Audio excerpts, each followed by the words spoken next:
Hello बच्चों, देखिए ध्यान से। आज की क्लास में हम लोग ये सवाल करेंगे, बहुत ही इंपॉर्टेंट है क्योंकि आप कोई भी एग्जाम दोगे उसमें ये सवाल आते आते हैं। पिछले साल भी आए, कई बार लगातार आ रहे हैं। तो यहाँ पर इनको समझेंगे और समझकर इनको करेंगे, शॉर्ट मेथड इनका जानेंगे कैसे हम शॉर्ट में क्वेश्चन को सोल्व कर सकते हैं।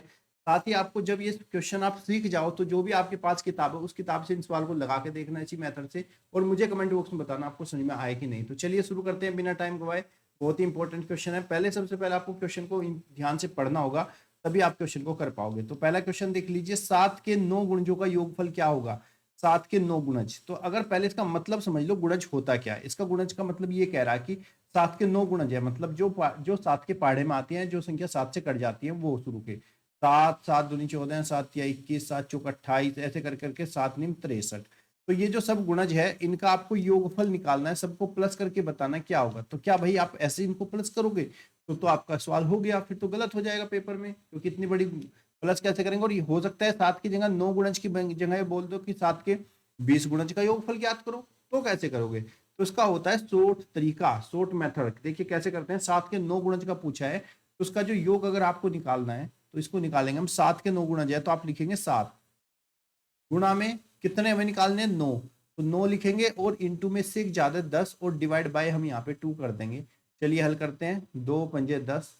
अब इसको गुणा करेंगे 7 निम 63 इंटू में 5 गुणा कर लेंगे 63 की 5 से। 5 3 15, 5 छंग 30 और 31। तो इन सब का योग जो है वो 315 होगा। Option number B right answer. तो यहाँ से आपको पता चला, हमने यहाँ पे फॉर्मूला बना देंगे कि m के प्रथम n गुणज का योगफल क्या होगा। तो इनका जो योगफल होगा अगर आपको निकालना होगा तो आप क्या करोगे, m इंटू में n करोगे और n+1 डिवाइड बाय 2। तो अगर आपको ये समझ में आया तो मुझे आंसर दीजिए कि 8 के प्रथम 4 गुणज का योगफल क्या होगा। इसका आंसर मुझे कमेंट बॉक्स में देना। अगला प्रश्न देखिए, 1 से 27 तक की सभी संख्याओं का योग क्या होगा। 1 से 27 तक की। अब 1 से 27 तक की मतलब क्या है कि 1 से 27, भाई 1 से कौन सी संख्या शुरू होती है, 1 से हमारी प्राकृतिक संख्या शुरू होती है। तो हमसे पेपर में ऐसे भी बोल सकता है कि भाई 1 से 27 तक की संख्या ज्ञात करो, 1 से 20 तक की संख्या ज्ञात करो। या फिर पेपर में हमसे ये भी कह सकता है कि प्रथम 27 संख्याओं का योगफल ज्ञात करो, प्रथम 30 संख्याओं का योगफल ज्ञात करो। इस तरह के प्रश्न पेपर में आते हैं।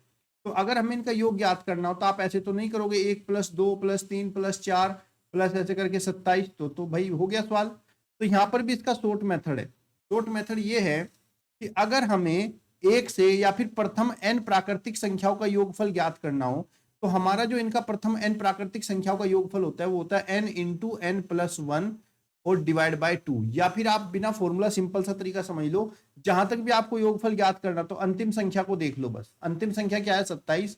तो उसको लिखिए और इससे एक अगली संख्या 27 से अगली हो गई 28 और डिवाइड बाय 2 कर दीजिए, यानी कि 2 से भाग। हल करेंगे, 2 से 28 कटेगा 14 बार।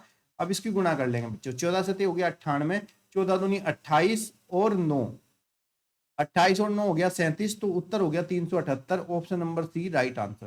क्लियर बच्चों, बहुत ही आसान सी चीज है। जब भी आपको लगातार प्राकृतिक संख्याओं का योगफल पूछा जाए तो बस आपको अंतिम संख्या देखनी है, अंतिम संख्या गुणा में उससे एक अगली और डिवाइड बाय 2 करना है, आंसर आ जाएगा। अगला प्रश्न देखिए, मुकेश ने एक रेडियो 1000 रुपए में खरीदा और खरीद कर उस रेडियो को 1200 रुपए में बेच दिया।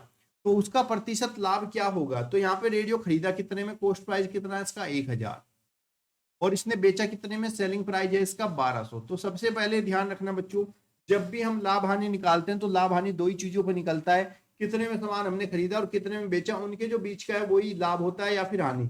यानी कि हमने जो जेब से खर्च किया वो हमारा क्रय मूल्य होता है, कॉस्ट प्राइस, और जितने में हमने उसको बेचा यानी कि उसको बेचकर फिर जेब में हमारी वापस रकम आई, वापस पैसा आया, वो हमारा सेलिंग प्राइस होता है। और इनके बीच का डिफरेंस हमारा लाभ होता है। अगर हम लाभ की बात करें तो हमने प्रॉफिट कितना कमाया, 1000 का सामान खरीदा, पहले 1000 से जेब से खर्च किए और 1200 उसको बेच दिया। तो यानी कि 1200 में मैंने बेचा, 1000 रुपए खर्च किए थे तो हमारे पास 200 रुपए एक्स्ट्रा आए।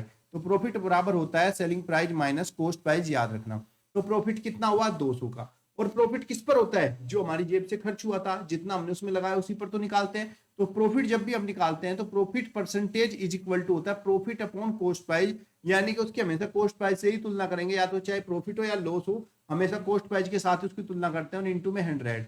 तो प्रॉफिट बच्चे यहाँ पे 200 रुपए का हुआ, किस पर, 1000 रुपए पर, और इंटू में 100। सोल्व करेंगे, जीरो से जीरो गई, इस जीरो से ये जीरो गई, तो 20% का यहाँ पर प्रॉफिट है। ऑप्शन नंबर सी आपका राइट आंसर। यहीं पर बच्चे अगर हमें लॉस परसेंट पूछता तो लॉस परसेंट के लिए क्या रहता, लॉस अपॉन में सीपी। हमेशा ध्यान रखना, हमेशा चाहे प्रॉफिट हो, चाहे लॉस हो, चाहे लाभ हो या हानि, वो हमेशा क्रय मूल्य पर ही निर्धारित की जाती है। बटे में हमेशा क्रय मूल्य आएगा। या फिर हम ये समझ सकते हैं जो हमारी जेब से खर्च हो रहा है उसी के साथ हम इसको तुलना करेंगे। अगला प्रश्न देखिएगा, ये आपका एकक नियम से है, यानी कि पहले आप 1 किलोमीटर का निकाल लो, फिर उससे हम पूरा निकाल लेंगे। यहाँ पे चाल तथा दूरी के सूत्र की जरूरत नहीं पड़ेगी। पंकज 2 घंटे में 9 किलोमीटर की दूरी तय करता है, तो उसे 30 किलोमीटर जाने में कितना समय लगेगा। ठीक है, 30 किलोमीटर, तो भैया 9 किलोमीटर जाता है किसमें, 2 घंटे में। तो अगर मुझे 1 किलोमीटर का पता करना हो तो 1 किलोमीटर कितनी देर में जाएगा, 2/9 में, जो यहाँ पे इधर बटे में आएगा, तो 2/9 घंटे में। पूछ रहा है 30 किलोमीटर जाने के लिए कितना समय लगेगा, तो हम यहाँ पे लिखेंगे 30 किलोमीटर बराबर 2/9 गुणा में 30 कर देंगे घंटे। 3.30, 3×3 = 9, कितना हो गया बच्चे, 20/3 घंटे। लेकिन हमारा ऑप्शन तो ऐसा नहीं है, तो हम क्या करेंगे, 20 को 3 से भाग कर लेंगे, तो कितना हो गया, 3×6 = 18, कितना बचा, 2।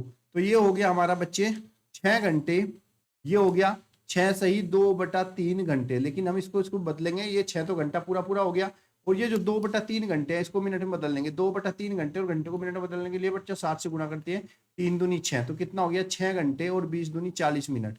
तो इसको 6 घंटे 40 मिनट लगेंगे 30 किलोमीटर की यात्रा को पूरा करने में। ऑप्शन नंबर डी आपका राइट आंसर। अगला प्रश्न है, 800 रुपए का 3.5% वार्षिक ब्याज दर क्या होगा, 800 रुपए का। तो 800 रुपए पर ब्याज निकालना, ये क्या हमारा मूलधन है, प्रिंसिपल अमाउंट है 800, दर कितनी है, 3.5% है वार्षिक, और ब्याज की दर, वार्षिक ब्याज दर से ब्याज क्या होगा, यहाँ पे समय तो नहीं दिया आपको, तो जब आपको यहाँ पे समय नहीं दिया जाएगा तो आपको समय को 1 वर्ष लगाना है, क्योंकि वार्षिक दर दी हुई है। तो हमें पता है भाई ब्याज बराबर क्या होता है, मूलधन गुणा दर गुणा समय बटे में 100। मूलधन कितना हमारा 800, दर कितनी है 3.5%, और डिवाइड बाय 100, क्योंकि समय तो 1 वर्ष है, 0 से 0 कट गया। 8 पंजे 40, 8 तिया 24, और 4 कितना हो गया, 28। ठीक है, और 1 के बाद हमारी दशमलव लगेगी, तो ब्याज जो है हमारा 28 हो जाएगा। ठीक है बच्चों, यहाँ पे हमारे ऑप्शन जो है इसमें रोंग दिए गए हैं, कोई बात नहीं, कभी हो जाता है, तो हमारा आंसर होगा 28। तो मुझे कमेंट बॉक्स में बताना अगर बच्चे यहाँ तक आप पहुंचे हैं, तो उसका मतलब आप जो तैयारी करने के लिए सीरियस है। ये जो क्वेश्चन मैंने आपको बताया, इसी तरह के क्वेश्चन आपको पेपर में मिलेंगे, तो आपको जरूरी है कि आप रैंडम तैयारी करें, क्योंकि अब तैयार तो काफी हो चुकी होगी सब्जेक्ट वाइज। तो रैंडम तैयारी का मतलब ये होता है कि आपको उस सब्जेक्ट जो भी आप करें उससे आंसर, जो कोई क्वेश्चन पूछ रहा है कि आपसे लगातार आंसर उसके आ रहे हैं, या फिर आपको किताब खोलकर फिर से उसका पूरा मेथड देखना पड़ रहा है। अगर पूरा मेथड देखना पड़ रहा है तो आपकी तैयारी अच्छी नहीं है, तो अपनी तैयारी अच्छे से करिए, कंसेप्ट को बढ़िया करिए। नहीं समझ में आए तो कमेंट बॉक्स में पूछिए, और अपने क्वेश्चन को आप मुझे व्हाट्सअप भी कर सकते हैं, जिससे कि मैं आपको सोल्यूशन बता सकूँ। तब तक के लिए धन्यवाद। जय हिंद, जय भारत।